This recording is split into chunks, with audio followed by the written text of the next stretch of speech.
Have you heard? KushCon is headed to Tampa this August 6th and 7th. Network with more than 7,500 hemp and cannabis professionals, sample products from more than 300 brands, and take in over 70 educational sessions. Work in cannabis or hemp? KushCon Tampa is the only place you can meet directly with the nation's largest distributors and retailers. Get tickets and learn more at kush.com/KushCon. Plus, listeners of this show can save 50% on tickets with promo code PODCAST. Again, that's kush.com/KushCon. See you there. Want to hear some deep expert knowledge on how to step up your retail game for women? Our guest today will be dropping some insights that you do not want to miss. Tell me, boy, you make me so bored. You need to walk the other way. I tell you once more. Please get out of my way. I don't want you no more. We're done here, boy.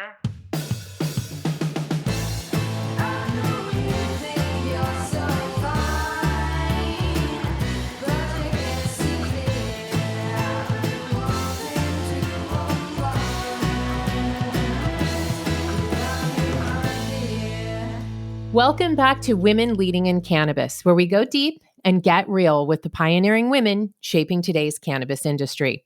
You can find us on the PodConx network, on iTunes, Spotify, and Pandora. If you like what you hear, subscribe to Women Leading in Cannabis. I'm your host, Kyra Reed. I'm here today with Krista Raymer, co-founder of Vetrina, experts in building successful cannabis retail stores and customer journeys. Welcome to the show, Krista. Thanks. I'm so happy to be here. Krista is an innovative, passionate business owner who drives top-line growth and profitability through unique business modeling within the cannabis retail space. The Vetrina Group is an expert in managing cross-functional teams and integrating resources across organizations to help clients achieve business-wide initiatives, brand consistency, and predicted outcomes. Krista has a background in academic fashion and a passion for teaching, coaching, and training. She lectures on the business of cannabis at the Lake Superior State University. She has opened and worked with more than 30 global retail stores before getting into cannabis. All right, so Krista, you have a very interesting how it all started in cannabis story. So let's start there. Tell us how you went from traditional retail to cannabis. There's really two parts of this story. And I think when we jumped into cannabis with Vetrina Group, it was a little bit of my personal experience as well as an opportunity in going into a store. So I had experienced a brain injury and was trying to find a solution to deal with headaches and migraines. And that led me down this path to CBD. And so I started using CBD oil to help manage that and kind of wean my way away from pharmaceuticals. And in doing that simultaneously at the same time, recreational stores in Canada opened up. And specifically in Toronto, I walked into a store and was just like, there's so much going on here. And we could be driving a much better in-store customer experience that would make our customers feel more confident in the products that they're purchasing, but we're just missing the mark. And so it was with that I came back to the team at Vetrina. I was like, you know what? I think that there's an opportunity for us to work with cannabis retailers. And I'm not sure exactly what that's going to look like, but let's see what happens. And so that was almost 4 years ago. And we have been working in the cannabis industry ever since. Congratulations. Thank you. So I'm really curious to dig into the retail environment for women. I wanted to start a women-focused dispensary about 5 years ago. It was a place to get away from what we have all come to kind of expect from dispensaries: obnoxiously loud music, bud tenders who are in a hurry to just race you through the process, no real time or care given to the customers. And, of all people that are in there, it's really the most offensive to women. It's almost like they built it to push us out the door instead of inviting us in. And when I was working on getting my dispensary, there was a lot of interest in inviting women in. And it's kind of been pushed aside, I've noticed in the California market. That idea is just kind of nobody cares anymore. And even though women have so much of the purchasing power in their pockets, over 80%, why is retail in cannabis still so focused on the 20-year-old guy that buys the pre-roll? I think it's really layered. If we have to kind of go back in where this is. And if we look at the patterns in how people were purchasing cannabis, there is a lack of women being active in that space outside of kind of traditional brick and mortar stores, right? Like oftentimes, we would be at a party and there would potentially be cannabis around, and it might not have been us making the initial purchase. That has translated a little bit into the rec space as well. But what potentially even becomes deeper in this is how stigmatized the stores are, and what we have done from a physical brick and mortar presence and the way that the stores are constructed to be approachable. I'll use an example, and it's like anywhere where we have to put up window coverings where you can't see into the store makes an environment where we're walking into something that is the unknown. So there's lots of regulatory frameworks that require us to not expose products to customers who are out walking on the street. And so in that environment, we've just made the physical space really unapproachable. The other thing that we've done too is a lot of the brands and the packaging that has come to market has specifically targeted a demographic. We've got multiple different stakeholders in cannabis. You've got your end user customer. You also have the people who are bringing and creating brands. And a lot of the time it's who are we creating these brands for? And we all bring our own personal bias into that. And so that has influenced the products that have come to market. If we specifically look at maybe like Canada as an example and some US states, we are starting now to see some differentiation. So what needs to happen is we essentially need to have products come to market and an industry come online, and they're going to go after quote unquote lowest hanging fruit with who the customer can be. Once we have then created enough products that saturate that market, we have to find other more targeted customers to be able to approach and make a product feel really good for them, or a store feel really good for them. And so it is now when you start to see store density or product density that will also see diversity in what those will look like. The reality is a store that feels really great to you is one that reflects your values back at you on the walls. And so something that even feels good for me might not feel good for you, but there are kind of basics that we should be thinking about within a retail environment, whether that be like for men or for women. But I think based off of the way that women kind of grow up and the way that we're socialized, we have a tendency to be more aesthetically aware in an environment. And so a physical brick and mortar cannabis store can particularly feel off-putting because of that. What do you think when you look at a store? Well, the first thing isn't about the look. The first thing is about the feel. And when I walk into a store and there's music that is blaring and obnoxious and thumping and screaming, I don't want to be in there. So the first thing that happens is, auditorily, I'm assaulted. And then going up to the bud tender, of course they don't know that I work in the industry. So they start talking to me like, I can't tell you how many times this has happened. They talk to me like I don't know my ass from a hole in the ground when it comes to cannabis. And it's really infuriating. And they don't really want to take the time. They want to just move you along and make the next sale.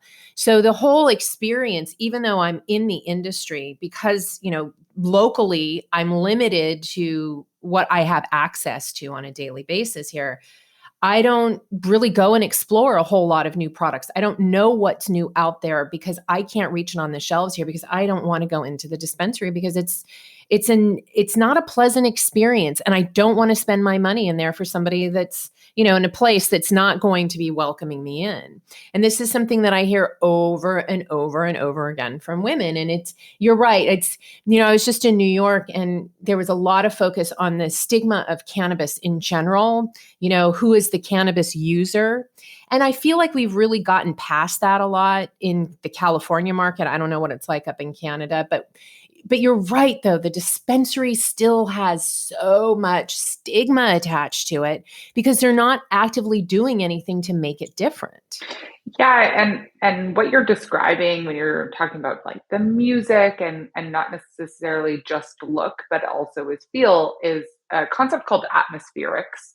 And if you go into a really great bar and it's like the music is soft, but it feels lively and everything in there feels like it has texture because there's good materials and the glassware feels a particular way. That's all atmospherics. Like how you feel about that environment is influenced by both the visual and audible experience that you're having in store, sometimes smell too. Mm-hmm. And Mm-hmm. those types of conscious decisions often are lacked when we're trying to bring a cannabis store to like online. And one of the reasons why that is because we focus so much on the regulatory and compliance piece. So we spend our time getting ready to open, focused and talking about regulations and compliance. And then we go to open the doors, and now it's kind of like a mad rush to get the store open and open to the public and generating revenue. But we've totally missed this opportunity to make it feel great for the customer. Then once you're open, you're generating revenue. Now it's hard to close the doors and make a change. So it's really about planning this really early in the process. And it doesn't always have to be really, really expensive. Because that's another misconception is that to build a beautiful store, it has to be really expensive. But it is something that needs to be added into the planning process and really saying, who do we want this store to feel good for? Because it can't feel good for everybody. Right. So we've got to be targeted and start to differentiate who it's going to feel good for. Yeah, I went into a dispensary in the city over the weekend, and in the terms of the way it looked, it had gray carpet and white walls, but the lights were really bright, so you didn't feel like it was this dark cavern. And there were two men there, one at the front and at security, and one guy behind the counter. But the music was a nice light jazz. They had a very chill attitude. So I actually stood there and talked with them for a while, explored some new products, and bought more. So, it doesn't take a lot to make those changes. It's the subtle things, but I'll tell you, the music is the number one thing that drives me out of a store, or if I open the door and it's too loud and obnoxious, I won't even go in. And it's because that's something that you can change immediately with no cost, is the environment that you create with the sounds you put over the speaker. A really great environment is going to set the tone and the pace for the interaction. Like this is why we use Mhm. Christmas music around the Mm, holidays. mhm, When you're mhm. holiday shopping and like that, like upbeat music, it's really to get people kind of like in and out and making decisions and to keep going because it's so busy. What you're describing in your experience specifically in that space is they met your level, meaning like your what you're bringing to the table, they were mirroring your behavior. So if you're like setting a slower pace, they're going to match your pace. That is what a really great bartender will do. But that doesn't happen or come really easily. That takes like a lot of practice and usually really great training and onboarding with a bartender team. And that has also historically been not necessarily a focus when we're getting stores open. So there's kind of, you're describing two areas there that immediately impacted your overall customer experience that really were minimal investment to make happen. And do you see it coming to a point soon where the competition, the number of dispensaries open will create that demand where they will start to say, maybe we really do need to take a look at these smaller things that we can change right here and now because we're losing customers?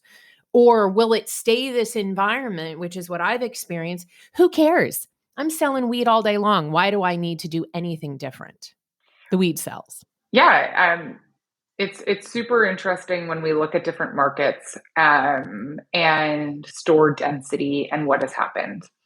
Weed doesn't just sell itself if we have store density. So if we have a lot of products in and a lot of stores open in a particular area, we now have to compete on other features and benefits. So, like California, specifically where you are, your population is matched pretty well to your store count.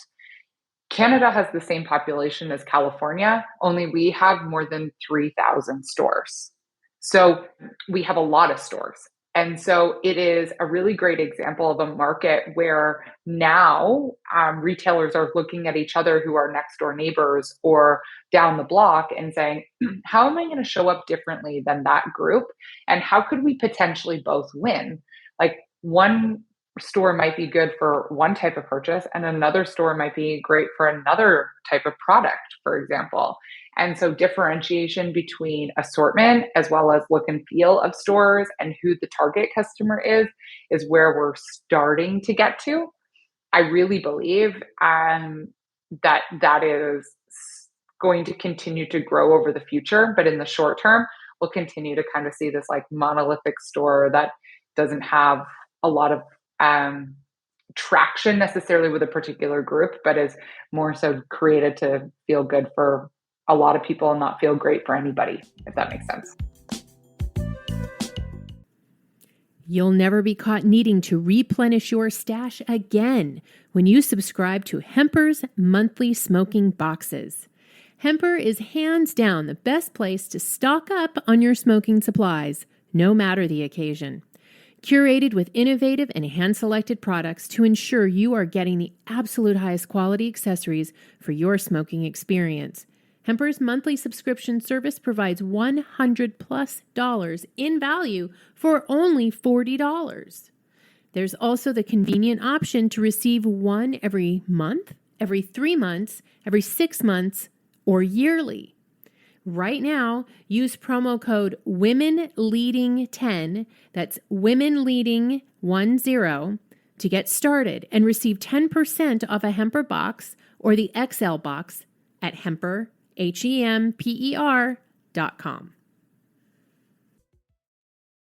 So you work on the front lines with dispensaries, which statistically means you work with a lot of men. Yeah. How do you navigate that space when you're bringing in knowledge that they need, but it's coming from a woman? What has your experience been? I think as we have spent more time in this space, this has definitely become much easier. I am now in an opportunity where we're getting to work with cross-functional teams. And so more women are showing up to the table than when we first entered the space, for sure. That's great. Like super, super exciting when we start to look at assortment and procurement teams and marketing teams and who is coming to the table there. It's incredibly cool.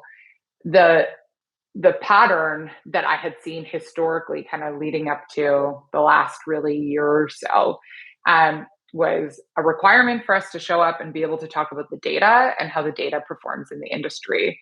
Ultimately, we have spent so far in our conversation talking about aesthetics and look and feel of a store. That can be really hard for anybody to wrap their head around about what the profitable impacts of that can be in a business. So it's always been about being able to translate that also into the data and how we can track the improvement of a business through being able to change some of those other aspects of the business that don't necessarily have like a financial number or KPI associated with them. So what's interesting is retailers historically have looked at it and said, you know what, I want my customer in and out as quickly as possible. And that's going to generate us the most revenue because we're helping the most number of customers. Whereas when we are able to slow the transaction down a little bit and help our customer until they're ready for the transaction to end, that is when we generate the most revenue. And so what ends up happening is we sell multiple units to a customer, or we add impulse products as they're making their final decision at the cash register. And so as a customer, we are really comfortable with being in a store until we've already made our decision. And then we want to get out of there. And being able to navigate that conversation with the men in the industry has really been about being able to show up to the table with data and what that means for overall store profitability. It's always in the numbers, isn't it? It's because it's easier because there's some facts there. And I don't think that necessarily is uniquely men. It's anytime we're bringing like new information that potentially somebody hasn't thought about, we've got to be able to show up with facts. And that has been, the numbers have been kind of what has been able to translate that for us. Well, the numbers tell the truth. I advocate a lot for women, obviously, in this space. And when I get pushback on, oh, women don't need extra help, et cetera, and I say, well, we're getting 3 to 8% of VC funding every year. That's not how I feel. That's just a fact. And the reality is that when you look at women as consumers, they have most of the buying power. And over again, it shows. I worked with a delivery service way back in the early days, and they would do customized visits, and they would spend an hour with their customers, but they would leave with anywhere between five and $800 to $1,000 in product sales for 1 hour. So, it was incredibly efficient for them to take the time to do that, and it all was revealed in their receipts. So numbers can be really powerful if we're willing to look at them when they say things that we don't want to hear. Yeah, I think also in the data too, and this has been a problem in cannabis. We can't see a pattern in the data if it didn't exist in the first place, right? Like we can't measure something that wasn't showing up anyways. And so this starts to really be impactful when we look at historic, like gender sales in a store, or ethnographic measurements of performance. Is we haven't been able to normalize the experience of going into a cannabis store and break down some of the stigmas to be able to be more inclusive. And so if we were able to do that, the numbers would be skewed differently. So we have to look at the data and also say, what was the like opportunity risks associated with all of that data? I would, for if you were to look at the data for both Canada as well as California over the last 3 years, you might pull out and say, there's nobody who wants a low THC product. Well, is it that there's nobody who wants a low THC product? Or is it that we haven't been able to get a low THC product to market and it feel particularly good to a certain customer base?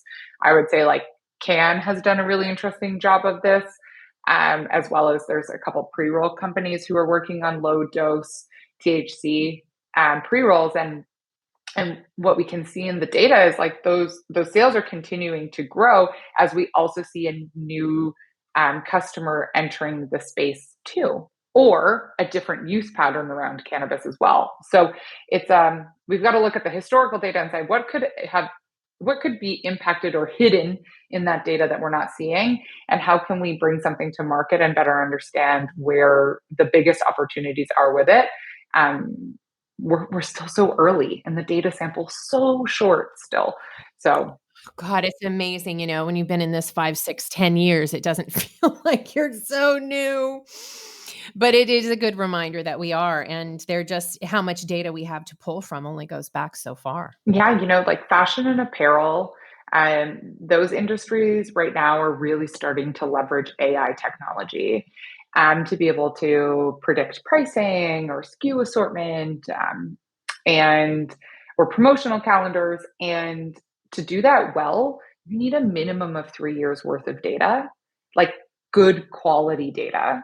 And what does good quality data look like? Well, we don't even have that sample size in Canada yet because we have probably, I don't know, like 1,000 additional products in the market now than when we legalized 3, 4 years ago. So the quality of the data sample at the beginning versus now looks totally different.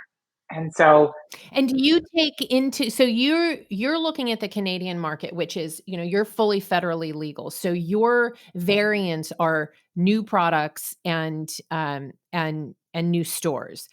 In the States, we're still opening up state to state. Are you taking our data into consideration against yours, or are you just isolated to Canada? And when you look at the US, you know, it's fascinating watching what's happening in New York because the interest in the kinds of products there is different from California. The way they're approaching the industry is different. And how much does those variations impact the data? And how do you work with data when California is one way and New York is another way, but they're in the same industry and you're trying to get industry-wide data sets and patterns pulled out of it? Yeah, like there are so many nuances. For example, we might look to California for product innovation, strain patterns, but like overall customer awareness and the culture around cannabis in on the eastern seaboard is so different. To your point, like New York is so much different. If I even look at sales in Ontario versus sales in Michigan. Michigan outperforms Ontario with flower. Ontario way outperforms Michigan with pre-rolls. And so you've got to be able to like look into the data and better understand why that is. Is it because there's not enough pre-rolls in the Michigan market? Or is it because there's literally a customer preference in in Ontario? The fashion and apparel industry has always split what assortment looks like in California or on the West Coast versus on the East Coast. Customer buying behaviors are different. Seasonal impacts change this. Weather places people into very different positionality throughout the year. And so we could look at the trend in terms of overall sales in fashion and apparel, similar to cannabis, but to better understand the nuances on how to talk to a customer or what we need to do to reach a customer, we need to dial in specifically to that store. So maybe like a Sephora in New York will carry a very different group and assortment of products than a Sephora in California, specifically maybe LA. And so to be able to do that, we've got to be taking a similar approach in cannabis too, because our customer fundamentally has different patterns in their life. Okay, so talking about trends, what trends are you seeing in women-owned products? How are they moving and what's most in demand? So we can look at it A as the category of women-owned products, but also and probably have better data on what women are buying. We're looking at it from the perspective of, we're on the side of the fence with the woman who's working in the industry, who has a business, not so much focused on the consumer, but that also drives what women are willing to make. So what does that landscape look like right now? Yeah, like let's start and kind of get it out of the way and be like, simply putting a product in pink packaging isn't going to kick it, you know? I think a trend in terms of products specifically for women is when we start to think about the experience that women have, and products that are being brought to the market to be able to support that. So like products specifically focused to support with like menstrual pain, or PMS, as those experiences are pretty unique. And so if we can generate the right products to match those customer needs, then we're really, really hitting something there. I think that there's also something from the social side, which is really interesting. And this pattern and narrative historically that has happened around the consumption of alcohol, specifically wine and women, and being able to offer an alternative to that. And so that's showing up in terms of beverages and edibles. So we usually see, in terms of overall trends, large trends, products that perform really well are really approachable, in the way that they can be consumed, meaning that we reduce the number of tools for consumption. So, like edibles, pre rolls, beverages, that kind of group of products, has a tendency to really perform well with women and with products that are specifically focused for the woman based experience. That is really interesting. So, what do we need to do to see more women owned products on the shelves and women owned dispensaries? What needs to happen in order to make that a reality? Because with the competition, with enough competition, it can force that. But is there something else that we can do? Can we put pressure on on the dispensaries that are there to carry more products? What do we need to do to change this for us? I think, like, as women in the industry, we need to be advocates for who our customers are, and really identify and say, like, you know what, we've got an entire customer base that we're not reaching well right now. And so, why is that, as a first step? But I think a second step is like, to your point earlier about funding and access to funding in this industry is hard enough to start a business. specifically a women-owned business. And that shouldn't be the reason why there is an investment in a company, but there are really great ideas with a lot of focus. And just because women are bringing it to the table doesn't mean that it should be eliminated. And so the ability to access and have conversations with the right people to be able to support and bring these products or these companies to market is super important. Um, what I think we have done is we've left a lot of room and kind of continued this perpetuation of that this is a man focused industry. Um, and it will always be that way if we don't work together in what this looks like and being able to champion the people that are doing really great things. And there are so many women doing really great things. We just need to elevate their voices for sure. So, in looking at the data, learning everything you've learned, what has really surprised you most that you've learned about either women focused products or women working in the industry? What piece of data like kind of blew your mind or took you by surprise? Um, the piece of data that blew my mind, which it was one of those moments where you're like, "Ah, I want to be surprised, but I'm not," was when I think it was MJ Biz, they came out with an article about how profitable the companies are that are being led by women in cannabis versus men. And that I'm just like, ugh.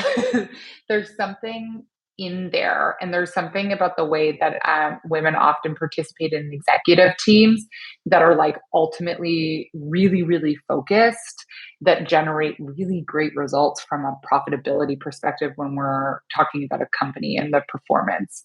So that blew my mind. Like it was that moment where you're like, this shouldn't be this way. I'm glad that it is because I'm proud, but it shouldn't be that way. And there still be so few women involved in executive teams. Yeah, if you look at any of the major companies that have taken millions in investor funding and then folded, I don't think any of them were run by women. No. Yeah, even if you look at the way that the current MSO structures are and like who's participating in those companies, some of the better performing ones still have like a significant proportional representation of women on the board. Interesting. Okay, so as far as women-owned products, for any of the women makers out there, what products are on the rise that there is not enough supply in the market to meet the demand? It would depend, I guess, by market. Having options that look and feel different are really important. And so a lot of the time, the standout products or the products that start to sell out are ones that feature something totally different. I would say, like edibles, for example, once we get into more complex flavors and like really interesting flavors, that is where we start to see some of those products shine. So in terms of flavor diversity in areas of California, there's definitely gaps in offering there. Specifically pre-rolls with like what the THC level is and potentially influences of terpenes to think about like the entourage effect. That would be a big opportunity as well. For California, if we were to like look at Michigan beverages, um, big gap there. Anybody want to bring a beverage to Michigan? Let's have a chat. And then if we were, for example, to look in Colorado, there is some opportunity for sure there again with beverage flavor. Across Canada, we see big opportunities with the nuances in gummy flavors or edible flavors as well. Interesting. And what about in the dispensary? Is there any data point that you've seen that you think women should know about who own these dispensaries that might be beneficial for them? Um, yeah, actually, it's not specifically just women, but I think that women want to be loyal to a really great company if they're connected. And I think that women owned businesses have an opportunity with other women owned businesses. So the average retail environment or dispensary sees the majority of their customers 8 times in a year. If you were to ask the the dispensary owners in most places, they would say like, oh, my customer shops every week or biweekly. Not the case. The average is 8. So if we want to increase our revenue, we either need to increase the amount of customers we have, increase the amount that they spend in store, or we could also increase the number of times that they visit. And so this should be some information that impacts the ability to communicate and like your promotional calendar and cadence and like what you're doing in terms of either email campaigns or text campaigns. So you could be really impactful for your business as a dispensary owner by being able to communicate and get your customer in the doors more than 8 times a year. Well, I find in working with women, specifically women who own dispensaries, there's a lot more narrative around things that we're communicating with our customer that exists beyond just like discounts and markdowns. So being able to like think about your customer experience and what is relevant to the patterns of their life are opportunities to communicate directly with them. They want to hear about the new products that are coming into store. They want to see a brand that's featured by you because maybe they are also a women-owned brand. So it would be about thinking about the number of visits and then how you could integrate that into a promotional calendar to like really create touch points with your customers. Wow.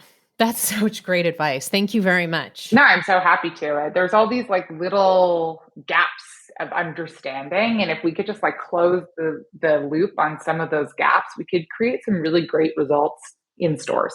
I agree, which is one of the reasons I wanted to have you on this call or have you on as an interview, because I think there are a lot of small things. I think we look at how do I make changes to my business? It requires a massive investment, but you really don't need to. Combing through the data can really show you where you can fill in those holes and make changes. So, I mean, just simply working on getting your customer in more than 8 times a year could be huge. Totally. And retail is one transaction at a time. If you want to make a change in a retail business, we can make a big lofty goal, but we have to break it down into really small, digestible, workable pieces. And so it's like really literally who's the customer that's in front of us and how do we leverage this to be the best moment for them? Because if they walk out of the store confident in the products that they purchased and in their decision making, we're much more likely to see them come back. And so I think I have a tendency to talk about kind of cannabis retail and the data, and it sounds like really like we're missing the human aspect. No, retail is a human experience, and our customers need to feel really good about what they're purchasing. And that is our best way for them to go and become promoters for our brand. And they tell all of their friends. That's like unbelievable marketing and advertising dollars that you can never get back. And then also being able to really see them come back again because they want to have a secondary experience and they want to tell you about how their first experience went. That's where you've like really hit the gold mine.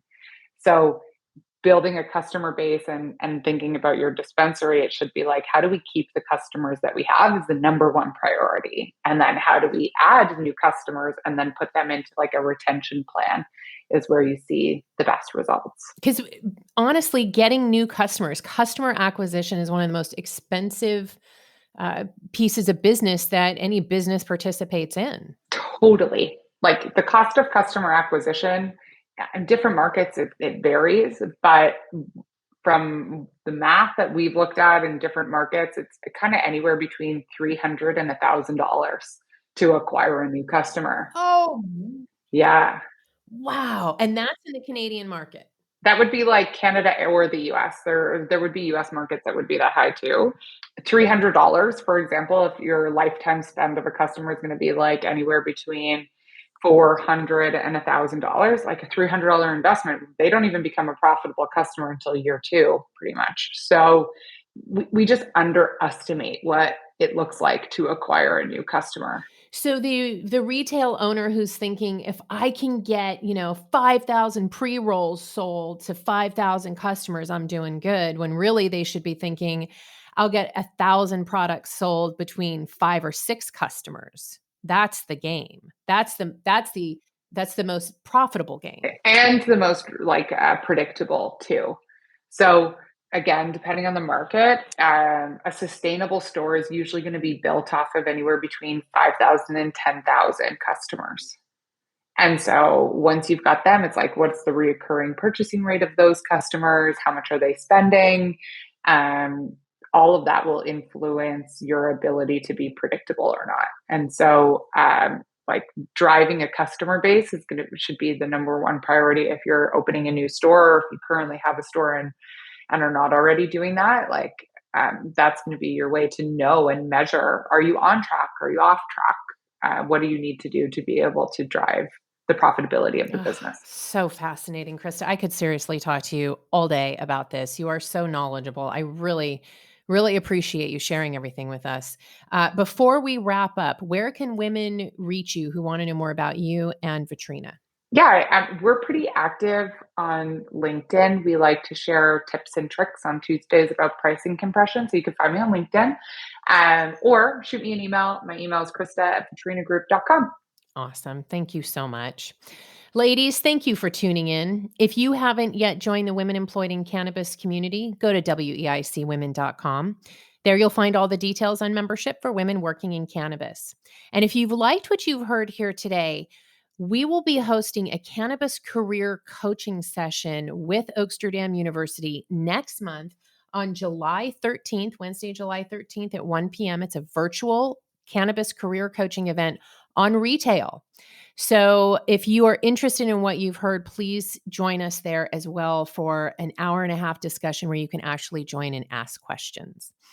WEIC is a community that provides networking, cannabis career coaching, and resources and support to women working in cannabis in the U.S., Canada, and around the world where there's an interest in cannabis legalization. We welcome women who are currently working in cannabis or curious about taking a leap into the industry. Consider becoming a WEIC woman member or business member for benefits and access across the network. And join us again for another conversation with women leading in cannabis.